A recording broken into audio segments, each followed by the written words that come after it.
couple of weeks ago, a colleague posted in one of my secret Facebook groups for women clergy.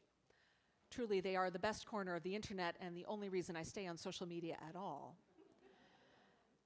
She said, "I'm feeling really sad and scared and anxious this week, and I can't figure out why. I just needed a place to say that." Several other people chimed in, "Yeah, I don't know why, but me too.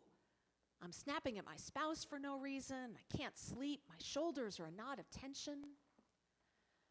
And someone else commented, "It was 3 years ago this week that the world shut down." We all said, "Of course, that's it." Our conscious minds may not be aware of the anniversary, but our subconscious and our bodies remember what it was like not leaving our homes for days or weeks, the terror that we could kill our loved ones or they could kill us, the makeshift morgues and hospital parking lots, people dying alone as nurses held up their phones so their families could say farewell, that feeling that the world as we knew it was suddenly gone and no one could tell what was coming next. We're still hearing the echoes of all that fear and all that grief.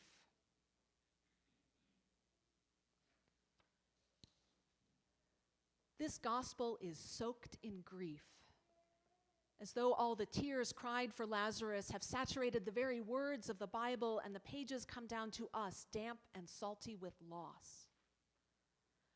Martha and Mary mourn for everything they lost when Lazarus died. All the things they thought they would have time to say to their brother, the strong shoulders that used to carry them around when they were small, shared memories of their parents, now gone, the financial security and protection Lazarus gave them, their brother's warm smile and giggly laugh, and the soft, soothing voice they will never hear again. Jewish friends of their family grieve for themselves, their own grief at Lazarus' death, and also for Mary and Martha and the pain they are feeling, the devastation we wish our closest friends would be spared. Jesus too mourns for his friend, for Martha and Mary's grief, and also for himself. Jesus knows that raising Lazarus from the dead will be so threatening to the Roman and Jewish authorities that they'll soon call for Jesus' arrest. Jesus has always known that death was coming for him, but now it feels near, like it's creeping up to him on silent cat paws, waiting to pounce. So much grief, so many tears over the death of one person. It shouldn't surprise us, and yet it does, how deeply we matter to each other.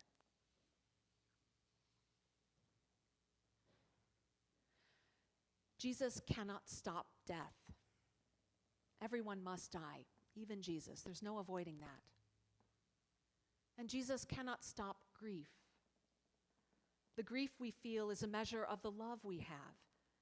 Jesus would not take away our love for another person. That's one of God's most precious gifts to us.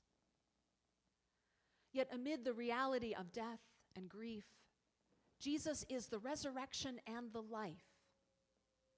Those who believe in him, those who trust him, give him their loyalty, are in relationship with him, even though they die, they will live. Not after death, but here, now, in this life. Hearing this is not enough.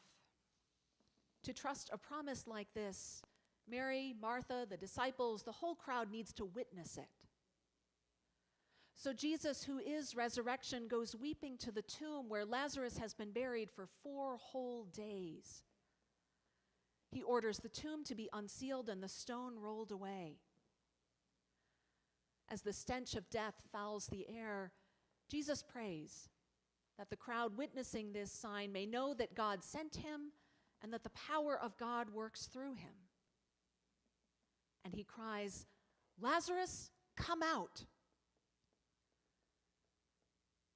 After several agonizing minutes of silence, the crowd glimpses movement in the back of the tomb. Walking achingly slowly, taking as long as it takes a child to be born, Lazarus emerges into the world, still wrapped in the shroud of the grave. Jesus calls, "Unbind him and let him go." set his hands and feet free from the bonds of death, breathed the Spirit of God into his battered lungs, and Lazarus lives again.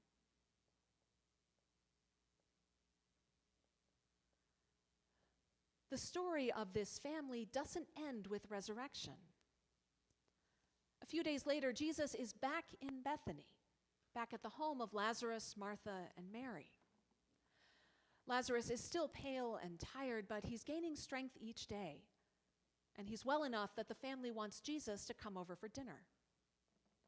They clean the house, they set the table, they prepare the food.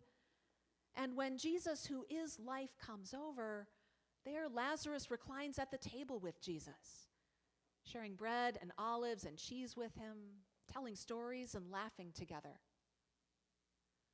This is the life Jesus promised, a life of intimacy with Jesus, and not only with him. Whoever has seen Jesus has seen God. When you are in relationship with Jesus, you are in relationship with God. And that is abundant life. The life Jesus brings Lazarus, Martha, Mary, and us.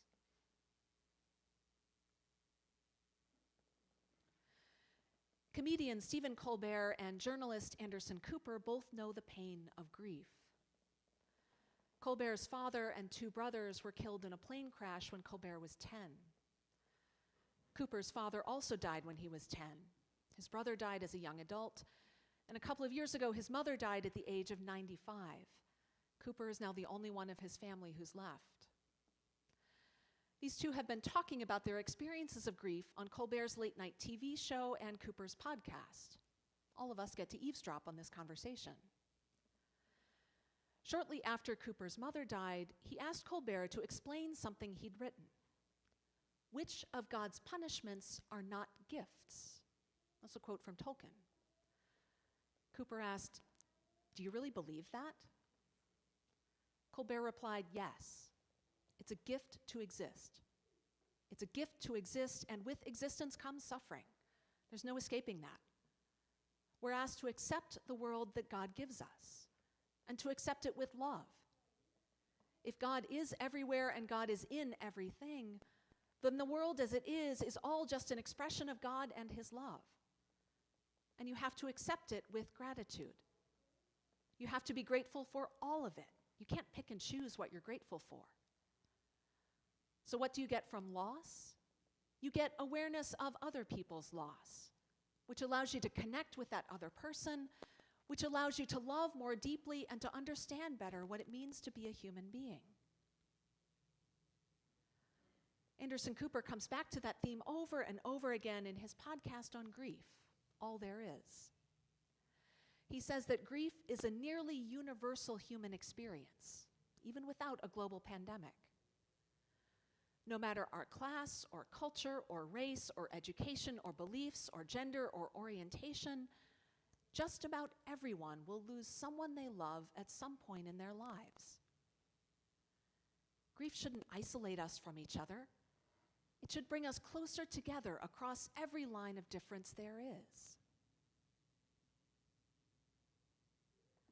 And for those of us who follow Jesus, grief brings us closer together with him.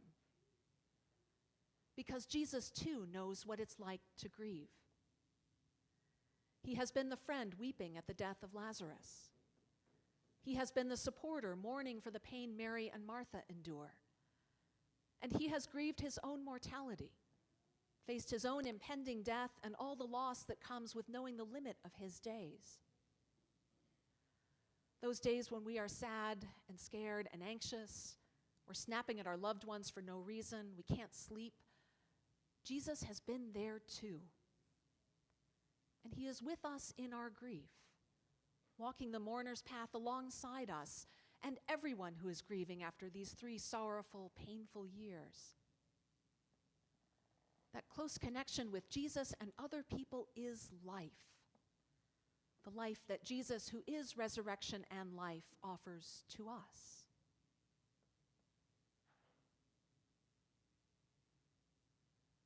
We can't escape death or grief. Each of us will die. Each of us will mourn for someone we love. But we are not alone in our grief. The resurrection and the life is with us, drawing us closer to him and to each other, drawing us closer to the heart of God.